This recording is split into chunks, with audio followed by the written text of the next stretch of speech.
in 2011.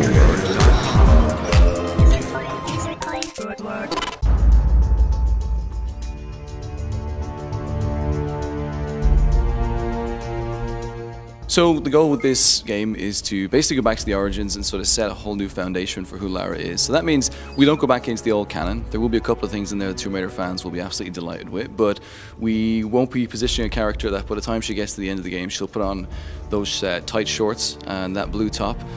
Those days are left for the sort of older Lara Croft and the pop icon that she is. But for this new game, we set a whole new foundation. This is almost like The Batman Begins. It's one of those titles that we took inspiration from the very beginning. It's how we break the character down in the first third of the game and sort of show a different side to her and ultimately help redefine her both sort of mentally and physically all the way through.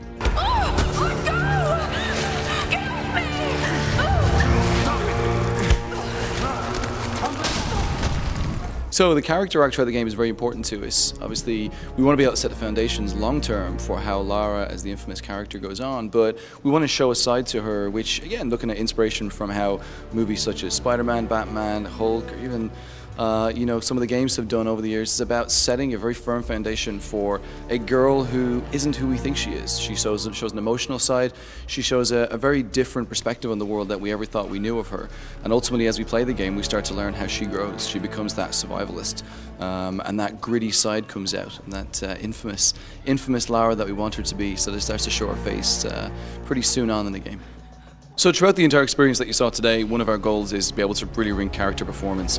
It's about really thrusting the player into that emotional situation with the character and bringing them really close. So we do things like we brought a cinematographer on board, a new camera team. So it's all new camera team from what we've ever had before. So there's a lot of breaking the camera off and putting a player right up beside Lara in tight situations like the claustrophobic tunnel.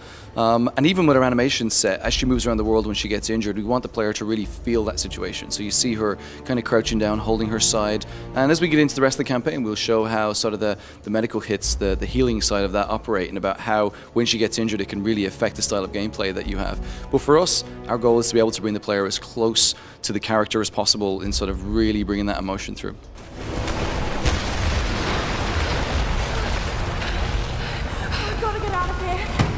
So the three core pillars of the Tomb Raider experience is about smart, resourceful Lara. It's about sort of teaching the player about the building blocks of how physics and how the dynamics of the world operate. So in what you've seen today, it's all about sort of teaching the player earlier on about fire, for instance, and about how fire is a very important asset, but obviously it gets put out by water.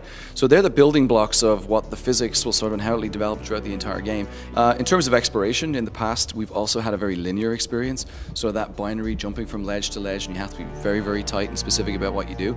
Now, we're not an open world game because we want to be able to tell that direct, emotional, immersive story. So what we've done is we create a system which are all sort of non-linear hubs. Basically, the locations from all around the island, you'll be able to come in and out of those locations as freely as you want using the fast travel system in our UI. But each area allows us to be able to define a very unique and different experience. And what we haven't shown you today is combat. That's something we're going to keep secret for a while because we don't believe that right now, by showing combat, we're able to give you the vision of what that means to our character, to show you the very early origins and beginnings and thrust you into that situation with a gun. We kind of feel would extract you from what we're trying to sell right now. So combat will come. It's a little while away, but we're very, very excited for it.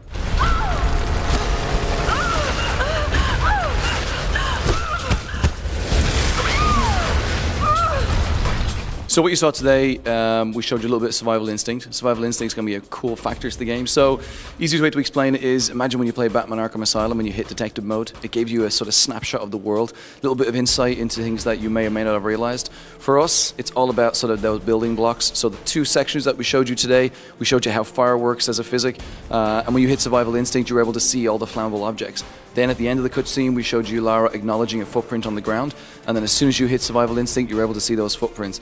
Ultimately, you become less reliant on using survival instinct as you play through the game, but at this early stage, it's about sort of really setting the foundation of how the style of game we're going to create.